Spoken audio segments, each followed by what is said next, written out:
The last thing I expected when I handed that envelope to the event coordinator was for my father-in-law to look across the table at his own son and say, with his voice completely stripped of everything warm I had ever heard in it, "Did you really think I'd never find out? Did you think I was that far gone?" That was the moment everything my mother-in-law and brother-in-law had spent years building. The perfect family image, the loyal son narrative, the careful management of who got included and who stayed on the outsides, came apart at the seams. Not because I confronted anyone, not because I raised my voice or made a scene. I walked out of that restaurant at 7:15 and let the truth do the rest. But I'm getting ahead of myself. Let me start from the beginning. My name is Abby. I'm 34 years old, and for the past 8 years I've worked as a CPA at a mid-sized accounting firm in Columbus, Ohio. I'm thorough, I'm detail-oriented, and I genuinely love what I do. I married my husband Dylan 6 years ago, and when I married him, I inherited not just a last name, but a family with a very specific architecture. One that had been built and maintained, quietly and deliberately, by the two people at the top of it. Harold, my father-in-law, is 70 years old this past spring. He spent 31 years as a project manager for a manufacturing company before he retired at 66. He is the kind of man who keeps a handwritten to-do list every single morning, sends birthday cards on actual paper, and calls to check in on you just because he was thinking about you. He is one of the genuinely good people I have met in my adult life. From the first Sunday dinner I attended at their house, nervous, laughing too loud at Dylan's dad jokes, Harold made me feel like I belonged there. His wife Donna, my mother-in-law, is a different story. She's not cruel, exactly. She's careful. She manages her household and her family the way a person runs a small corporation, and she decides quietly and efficiently who matters and who doesn't. I have never been on the preferred list. In her eyes, I'm fine, I'm functional, but I'm adjacent. I'm the woman Dylan married, not one of her people. And then there's Spencer, Dylan's older brother, 39 years old, self-employed in something vague involving real estate investing that I'd never quite understood despite asking about it multiple times. Spencer lives 20 minutes from Harold and Donna, calls his mother every day, shows up at every Sunday dinner, and has operated as the family favorite since before Dylan was old enough to understand what that meant. He is charming in the way that some people are charming. Easily, effortlessly, like breathing. And I'd learned over 6 years to appreciate it from a careful distance. 18 months ago, Harold had a minor stroke. It happened on a Tuesday afternoon, while he was doing yard work. He recovered well physically, but something shifted slightly in how he processed information. His neurologist called it mild vascular cognitive impairment. He'd have sharp days and soft days. On the sharp days, you'd never know. On the soft days, he'd lose track of a conversation. Mid-sentence, repeat something he'd told you 20 minutes earlier, or get stuck on a number he couldn't quite hold on to. He was still Harold, just a version of Harold that needed a little more patience and a little more protection than before. 3 months after the stroke, Spencer brought up a durable power of attorney at a family dinner. He said Harold's neurologist had recommended it, that it would give someone legal authority to manage Harold's affairs. On the difficult days, make sure bills got paid. Nothing dramatic. He said Harold had already agreed to it. Spencer would be the primary agent. He'd drawn up the paperwork with an attorney. I remember sitting at that table and feeling something small and uneasy move through me. I asked whether Dylan had been consulted, whether there'd been any conversation about making the arrangement joint, or including some kind of oversight. Spencer looked at me with a patient smile, the kind of smile that communicates how tiresome it is to be questioned, and said, "Abby, Harold asked me to handle it. This is about protecting Dad, not making everything a committee decision." Donna nodded from the other end of the table. I didn't say anything else. I told myself I was being paranoid. That was one of the bigger mistakes I've made. 8 months ago, Harold called me on a Tuesday morning while I was getting ready for work. He sounded good. Sharp day. And he said he had something he wanted to ask me. He'd been trying to get his paperwork organized before a meeting with his estate attorney, a man named Mr. Baxter who'd been handling Harold's documents for over a decade. The meeting was in 6 weeks, and Harold wanted everything in order. His files were a mess. Would I mind coming over on Saturday to help him sort through them? I said yes without hesitating. I want to be honest about why. Part of it was genuine affection for Harold. And part of it, a part I feel less comfortable admitting, was that I had been carrying that uneasy feeling about the power of attorney for months without anywhere to put it. This felt like a chance to look at things with fresh eyes, not to investigate, just to see. I showed up that Saturday with my laptop, a box of file folders, and 2 cups of coffee from Harold's favorite place on 4th Street. We spread everything out on his dining room table: bank statements, investment account statements, insurance documents, tax returns, the kind of paperwork that accumulates over a lifetime and rarely gets organized until something forces the issue. It took about 2 hours before I found the first thing that made me stop. Harold had a brokerage account. A traditional investment account he'd built over 30-plus years, separate from his 401(k). According to the statement I was looking at, the current balance was approximately $68,000. That sounded fine on its own, until I flipped back and found an older statement from 4 years earlier. The balance at that time had been $255,000. I sat very still. "Harold," I said, keeping my voice as neutral as I could manage, "do you remember making any large withdrawals from this account recently, in the last few years?" He looked at the statement. He frowned. "I don't think so. I try not to touch that unless I have to. That's the kids' money. That's what I've always called it, the kids' money." I didn't say anything else right then. I kept going through the files, but now I was looking at everything differently. I cross-referenced 4 years of brokerage statements against his bank records, building a timeline the same way I'd build an audit trail at work. What I found, laid out in black and white, was this. Beginning approximately 6 weeks after the durable power of attorney had been executed, there had been a series of withdrawals from Harold's brokerage account. They started small, $8,000, then $12,000, and gradually grew. Over 4 years, a total of $187,000 had been transferred out in increments that were each individually plausible. Large enough to matter but small enough that no single one looked like an emergency. Every single transfer had been authorized under the power of attorney, signed by Spencer as Harold's agent. There was no corresponding documentation showing where that money had gone or what it had been used for. No home renovations, no medical expenses, no records of any investment Harold had directed. Nothing. I closed the folder. I pressed my hands flat on the table and took a long breath. Harold was in the kitchen making sandwiches. I could hear him moving around, humming something low and tuneless. This man, who had called his brokerage account the kids' money for 30 years, had no idea what had happened to it. I didn't tell him that afternoon. I knew I needed to be certain before I said a word, and I wasn't certain yet.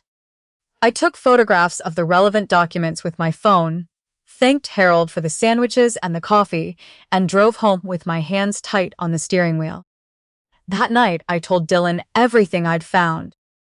He was quiet for a long time after I finished. We were sitting at our kitchen table with the documents between us, and he looked at each page the way you look at something you've been afraid to look at directly for a long time. He didn't say his brother wouldn't do this. He didn't jump to defend Spencer. That told me something about what Dylan had been quietly carrying too. Finally, he said, "What do you want to do?" I said I wanted to contact Mr. Baxter, Harold's estate attorney, before we did anything else. I wanted a professional outside the family to look at what I'd found. Dylan agreed. Mr. Baxter's office called back within 2 days. When I walked him through what I had, the statements, the timeline, the PO authorizations. He was careful with his words, but he confirmed what I already suspected. What I was describing, if accurate, constituted elder financial abuse under Ohio law. It was a felony. He said he needed to review the original POA document and the account records directly, but that what I had assembled was enough to initiate a formal review. He also told me something I hadn't known. Harold had mentioned to him at a check-in call 6 months earlier that he was confused about why his account seemed smaller than it should be. Mr. Baxter had assumed Harold was misremembering the original balance. He had not looked further. I stayed very calm on that phone call. I thanked him. I hung up, and then sat in my car in the parking garage at work for 10 minutes before I could make myself go back inside. 2 weeks later, Spencer called me. I don't know what tipped him off. Maybe Harold mentioned I'd come to help with files. Maybe Mr. Baxter had reached out to request original documents. Whatever it was, Spencer knew something was in motion. His voice on the phone was friendly, the way cold weather is sometimes deceptively bright. He said he'd heard I'd been going through Harold's paperwork, and he wanted to check in, make sure I understood the full picture. The POA had been used appropriately, he said. Harold had been aware of everything. Spencer had been managing accounts Harold had explicitly asked him to manage, because Harold got overwhelmed by the numbers on his bad days. Then his voice changed, just slightly. He said, "Abby, I want you to think carefully about what you're doing here. You're not blood family. Dylan is, I am, Mom is. If this gets messy, it's going to be messy for everyone, including Dylan, including your marriage. I'd hate for you to create a problem that nobody can walk back from." I wrote down his exact words after I hung up. Not because I was scared, though part of me was. I wrote them down because I'd been doing this work long enough to know that when someone threatens you for looking at numbers, the numbers are worth looking at harder. I almost called Mr. Baxter that evening and told him to pause everything. I sat on my couch for 3 hours and thought about what it would mean to pull back. To say I'd misread the statements, to let this go, to protect my marriage and my standing in a family that had never fully considered me part of it anyway. And then I looked at the statement again. The one from 4 years ago that said $255,000. And I thought about Harold saying, "That's the kid's money." The ease of it, the certainty. A decision he'd made decades ago and never questioned because he trusted the people around him completely. I called Mr. Baxter the next morning and told him to keep going. What he found, with proper access to the account records, confirmed everything and then some. The withdrawals had been used to cover Spencer's business debts. Multiple failed real estate ventures. A lawsuit settlement Spencer had paid out quietly 2 years earlier, and a personal line of credit he'd been servicing for years without Donna's full knowledge.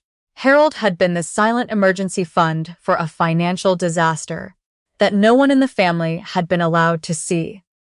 Mr. Baxter filed a formal report with Adult Protective Services. The bank flagged the account. Things began to move in the slow, grinding way. Legal things move in Ohio, paperwork accumulating in files Harold would never have to navigate alone. Harold's 70th birthday was in April. Donna had planned a dinner at a private dining room, at a restaurant called Meridian in downtown Columbus.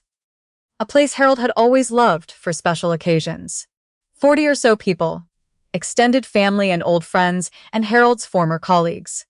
I had called the restaurant in January and quietly added myself as a paying co-host, covering the $4,200 venue deposit and the bar minimum from my own savings account.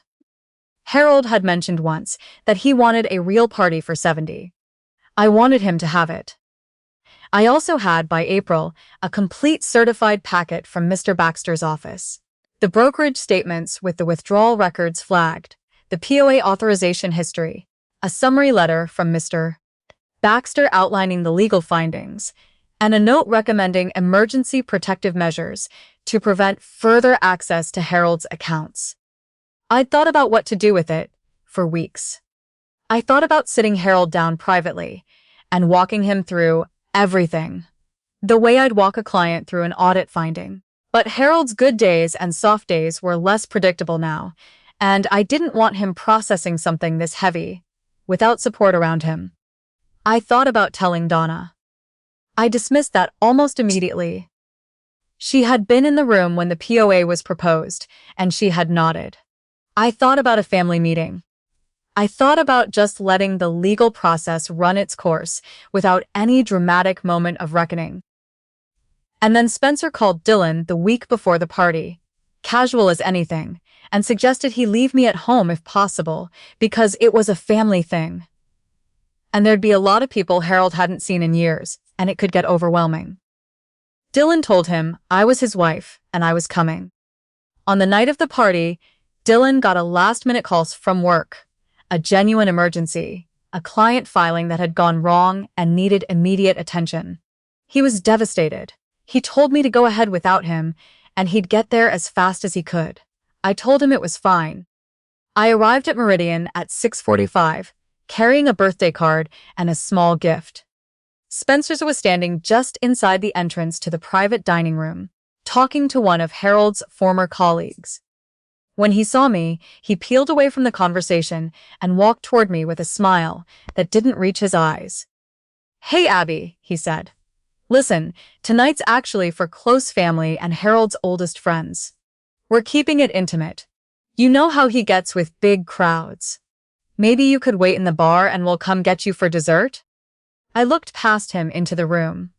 Donna was standing near the windows in a beige blazer, talking to Harold's sister. Harold was at the head of the table, laughing at something, looking more like himself than he had in months. There were at least 35 people in that room. Intimate. I looked back at Spencer. He held my gaze with that patient, practiced calm. "Sure," I said, "of course." I turned around. I walked to the event coordinator's station near the host podium. I asked for the coordinator by name. I had called ahead earlier that week and introduced myself as the co-host who'd paid the deposit. She knew who I was. I handed her a sealed envelope and asked her to please deliver it to the gentleman at the head table at 7:30, after the main course had been cleared, before the cake came out. She looked at the envelope, looked at me, and nodded. Then I walked out of Meridian into the April night air, got into my car, and drove home. Dylan texted me at 8 o'clock to say he was on his way to the restaurant. I told him to take his time. At 8:17, my phone rang. It was Dylan. I could hear voices in the background, the particular texture of a room where something has happened, and the air hasn't settled yet. "Abby," he said, and his voice was very quiet. "Where are you?" I told him I was home. He didn't say anything for a moment. Then he said, "Did you know the envelope was going to?" He stopped. "Never mind. I'll be home in 20 minutes. What I learned afterward, from Dylan and from Harold's sister, who called me 2 days later to tell me personally. At 7:30, right after the main course plates were cleared, the event coordinator set a sealed envelope in front of Harold's place. Harold assumed it was a birthday card and opened it with a smile. Inside was the summary letter from Mr. Baxter, the highlighted brokerage statements, and a short handwritten note from me. 6 sentences, no anger, no accusations, just, "I love you. I found this while helping you organize your files. I wanted you to know, Mr. Baxter is available to talk whenever you're ready. This is not your fault. None of this is your fault." Harold read slowly, the way he did when he was being careful with information. The table around him was mid-conversation, people laughing, someone telling a story about Harold's old work site, and then Harold stopped moving entirely.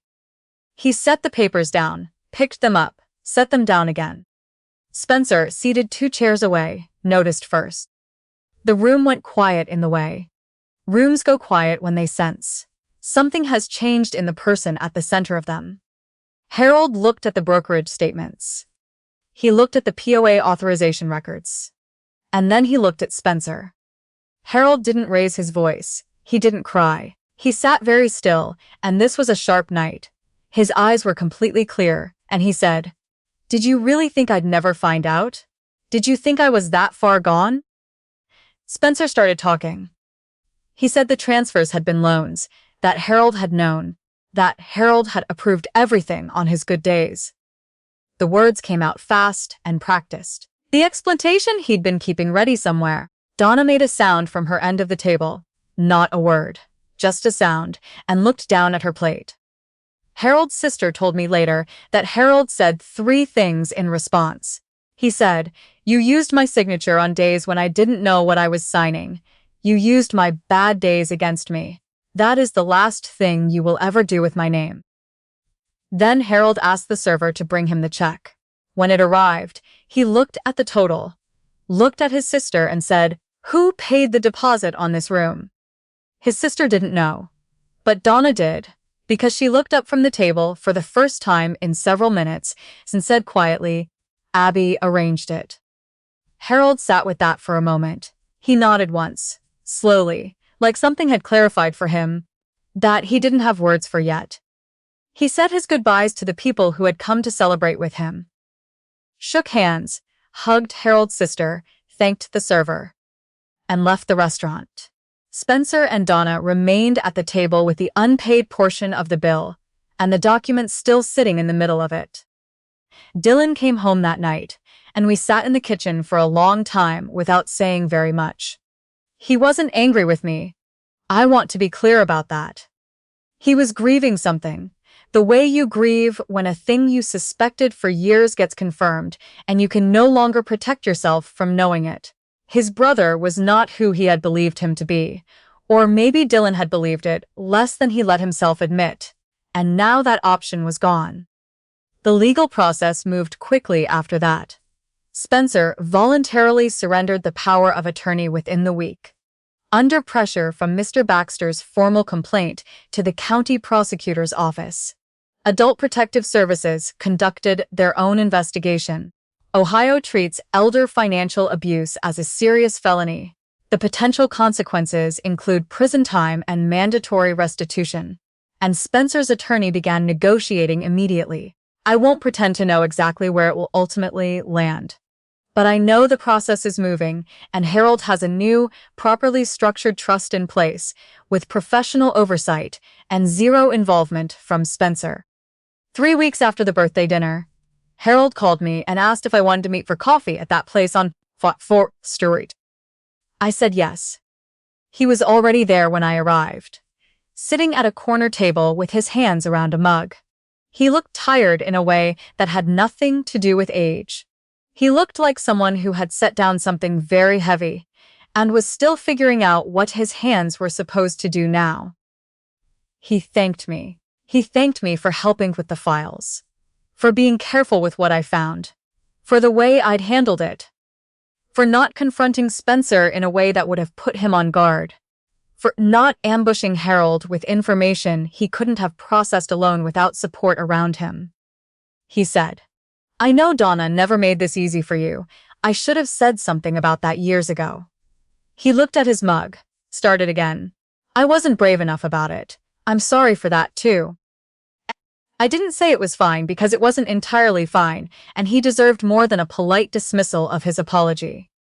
I said I understood and that I'd never needed him to fight my battles for me. I'd just needed him to see me. He said he did. He said he always had. We sat there a while longer. He told me about a fishing trip he was planning for that summer, somewhere in Michigan, a lake he'd gone to with his own father when he was a boy. He asked if Dylan would want to come. I told him I thought Dylan would love that. Dylan and Harold are still working through what all of this means for their family going forward. That's a slow process, and it's theirs to navigate. I stay at the edges of it, available when I'm needed, not inserting myself where I don't belong. What I know is this: I didn't go looking for what I found. I went to help a good man sort his paperwork before an estate planning meeting. What I found was real, and pretending otherwise would have cost Harold everything he spent 30 years building. Not just the money, but the part of himself that trusted the people closest to him. Some people will say I should have handled it more quietly, more privately, without the envelope at the birthday dinner. Maybe they're right. But I had already tried the quiet route, the private conversation with Mr. Baxter, the official report, the legal process moving in the background. Spencer knew something was in motion, and he still blocked me at the door of a party I paid for and told me I didn't count as family.